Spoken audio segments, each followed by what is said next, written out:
किसी भी प्रकार की जानकारी के लिए सब्सक्राइब करें हमारी चैनल बागेश्वर धाम सरकार को। बेल आइकन को दबाना ना भूलें। सुखदेव जी बोले, राजा परीक्षित, एक और विवाह हुआ ठाकुर जी का, वो भी ध्यान से सुन लो। एक सत्राजित नाम के राजा थे। उनके पास में एक स्मैंतक मणि थी। वो मणि बड़ी चमत्कारी थी। चमचमाती हुई मणि प्रतिदिन 8 भार सोना दिया करती थी।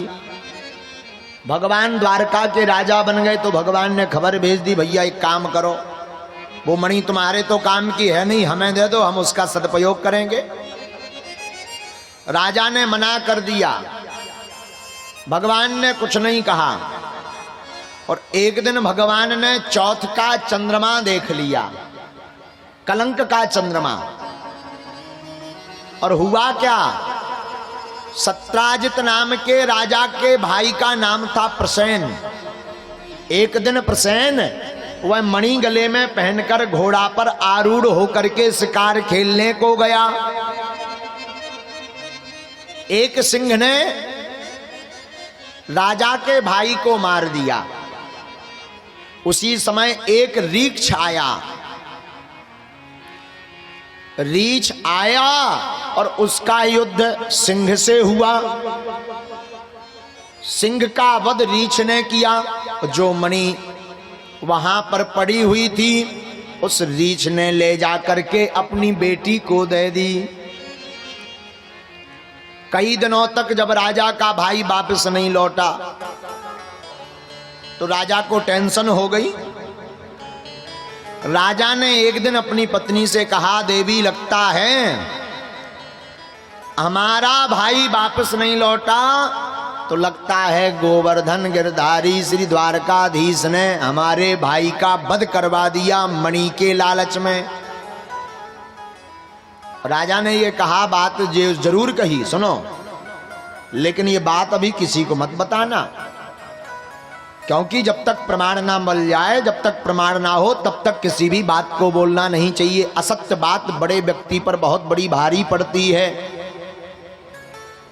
किसी को भी असत्य लांछन मत लगाओ जब तक देख ना लो। कानों सुनी तो लोगों का काम कहना है, बड़ा चढ़ा करके अपना महत्व बनाने के लिए बताते ही रहते हैं। देखो पहले फिर कहो। रानी ने कहा, महाराज हम किसी को नहीं बताएंगे, पर माताओं की आदत होती, जब तक पड़ोसन का बताना देवें तब तक पेट की रोटी नहीं पचती है। बड़ी आदत होती है माताओं की, कितना भी समझाओ, पर माताओं के स्वभाव में रोटी नहीं पचती जब तक वो बतावे ना। उन्होंने दासी को बता दिया। दासी ने नगर में बता दिया और पूरे नगर में हल्ला हो गया कि भगवान द्वारकाधीश ने मणि के चक्कर में सत्राजित नाम के राजा के भाई का वध कर दिया। भगवान को पता लगा तो भगवान बड़े क्रुद्ध हुए और मणि का पता करने को भगवान वन में चले गए। खोजते बीनते वन में गए तो देखा कि एक जगह अश्व घोड़ा मरा हुआ पड़ा है।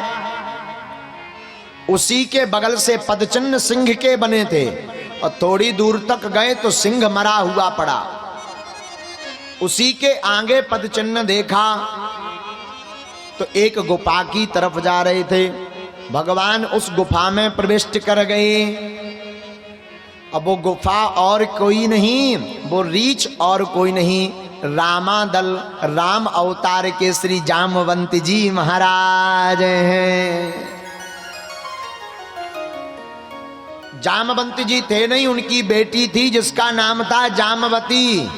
जामवती देवी जी मणि लेकर के खेल रही थी। भगवान पहुंच गए, तब तक पीछे से जामवंत जी आ गए। कौन हो तुम? बिना इजाजत लिए कैसे प्रविष्ट कर गए हमारी गुफा में? और बातों ही बातों में ठाकुर जी का और जामवंत जी का द्वंद्व युद्ध छिड़ गया। युद्ध इतना भयावह भया कि 27 दिन तक भयंकर युद्ध चला। किसी ने पूछा, जामवंत जी क्यों युद्ध करते रहे? ये तो राम जी के बड़े प्रिय रहे। और राम जी और श्याम जी में क्या अंतर है? तो भगवान ने ये वरदान पूर्ण किया है। कौन सा वरदान? रामादल में जब रावण का वध कर दिया तो सब बानर भालू सब बैठे, राम जी भी बैठे, हनुमान जी भी बैठे, अंगद जी भी बैठे, सब बोले हमने 4 राक्षस मारे। कौन बोलो हमने 4 स्थैया टपका दे, कोई बोलो हमने 50-60 मार दे, कोई बोलो गिनती नहीं हमने इतने मारे, सारे आगे हो पाछे हो सब रहे हो रगड़े। सब हंसने लगे, बोले सबने तो मारे पर एक जन से एक जने नहीं गया। कई कौन? कई जाम्बवंत जी। जामवंत जी के अंदर बल ही नहीं बचा, एक भी राक्षस नहीं मारे। जामवंत जी को बड़ा बुरा लगा। जामवंत जी बोले अरे बानरो, हमें क्या ताना देते हो? हमारा बुढ़ापा आ गया तो तुम हम पर ताना देते हो। जब हम युवावस्था में थे तो उभय घरी महदीनी 7 प्रदीक्षण धाय। हम जब यौवन संपन्न थे तब हमने एक घड़ी में उभय घड़ी महदीनी 7 प्रदक्षिण दाए, संपूर्ण पृथ्वी का 7 बार परिक्रमा लगा लिया था। राम जी सुनते रहे।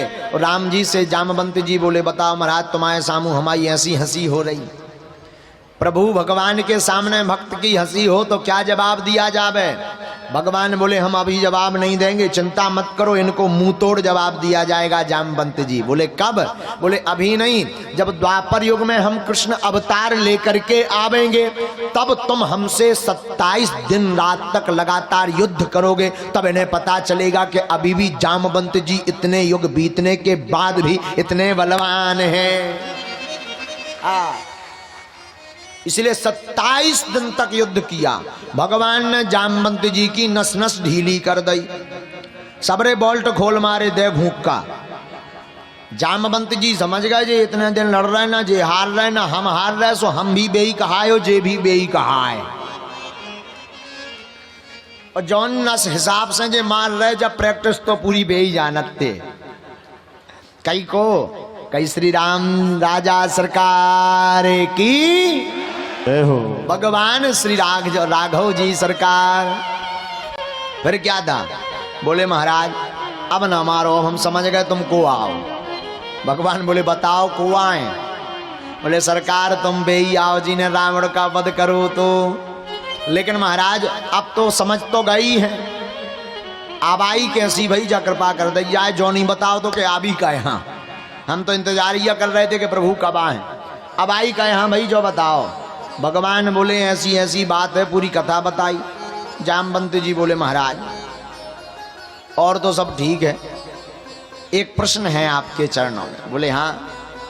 बोले तुलसी मस्तक तब नवे जब धनुष बाण हो। आपकी बांसुरिया का तो हमने कमाल के देख लिया, बड़ी खतरनाक है महाराज तुम्हारी बांसुरी की लीला। पहले बढ़िया हते को ना डांटते ना मारते, लक्ष्मण जी जब ज्यादा भर देते तब एक आध वे डांट देते, अब तो बड़े खतरनाक हो, आउ तनी सीधो वोल्टेज को करंट मारा। भगवान बोले बात बिल्कुल सही पर। बोले महाराज लेकिन हमें ई रूप में जो आनंद नहीं आया, जो उस रूप में वही दिखाओ, एक वे दर्शन दो। भगवान जामवंत जी पर कृपा करने के लिए धनुष बाण लेकर के प्रगट श्री राघव सरकार बन गए। आहा हा हा, राघव जी बने, कृपा की, फिर भगवान अपने स्वभाव रूप में आ गए। भगवान बोले भैया अब जब मणि दे दो। जामवंत जी बोले अब ऐसे नहीं मिल रही मणि, तो कैसे मिल है? महाराज एक काम करो, अगर तुम्हें जब मणि चाहने तो आपको जो है हमारी बेटी से विवाह करना पड़ेगा। अब भगवान बोले करिए का, कलंक मिटाऊं ने तब ब्याह करने पर है। माए कलंक मिट जाए सो 1 2 3 4 5 6 7 भावने पर ही हो, भगवान को दूसरो ब्याह होगा। जामवती देवी के साथ में भगवान वापस आए, माए से मणि भी ले आए और घरबाई भी ले आए। नगर में बड़ी प्रसन्नता, जय हो सरकार, अच्छे दूल्हा सरकार है। भगवान ने मणि राजा को वापस दी, सारा वृतांत बताया। जामवती ने उसमें मोहर लगा दी पक्की वाली। राजा बड़ा लज्जित हुआ, सत्राजित है, और मारे लज्जा के चरणों में गिर पड़ा। बोले महाराज हमें भी आप हम मुँह दिखावे लायक नहीं बचे, और अगर मुँह दिखावे लायक बच पावी तो एक ही उपाय है। भगवान बोले भैया बताओ क्या उपाय है। बोले हमारे भी एक बिटिया है, उसका नाम सत्यभामा है, उसे ऊके संगे आप ब्याह कर लो। अब जब मणि हम रखबो भी नहीं चाहिए, जब दहेज में हमसे ले लो। भगवान बोले बताओ, ये मणि ने दो ब्याह करवा दे। यही मणि के चक्कर में दो ब्याह हो गए। भगवान तीसरा विवाह सत्यभामा देवी के साथ करते हैं और सत्यभामा देवी के साथ करके मणि को लेते हैं।